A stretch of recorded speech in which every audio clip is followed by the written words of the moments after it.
হয়তো আরো better solution পাওয়া সম্ভব। সেই সব জায়গাতে একটু কন্ট্রোলে আসা খুব দরকার।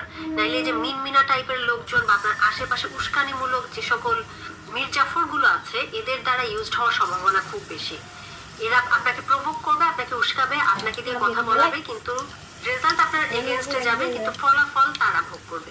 মাথা গরম, চান্দি গরম, হট টেম্পার্ড, এগুলোকে যারা পজিটিভ রিইনফোর্সমেন্ট হিসেবে এতদিন নিয়ে আসছেন, আশেপাশের মানুষের কাছ থেকে এই বিশেষণগুলো শুনে যারা খুব আত্মতৃপ্তিতে ভুগতেন, তারা আরো 10 বার চিন্তা করবেন যে কি পরিমাণে আপনাদেরকে ব্যবহার করে অন্যরা ফায়দা লুটছে, কি পরিমাণ আপনাদেরকে মানুষের সামনে হাইলাইট করে অন্যরা সুযোগ সুবিধা পাচ্ছে। এবং দেখেন, যখন আপনি একটা বিপদে পড়বেন, যখন আপনি ভয়েস রেজ করবেন, আপনি কথা বলবেন, আপনি গিলটি হবেন, মানুষের সামনে আপনার ইমেজ নষ্ট হবে, তখন কিন্তু যারা আপনাকে উস্কেছিল, যারা আপনাকে প্রভোগ করে এই কথাগুলো বলিয়েছে বা কাজগুলো করিয়েছে, কখনোই দেখবেন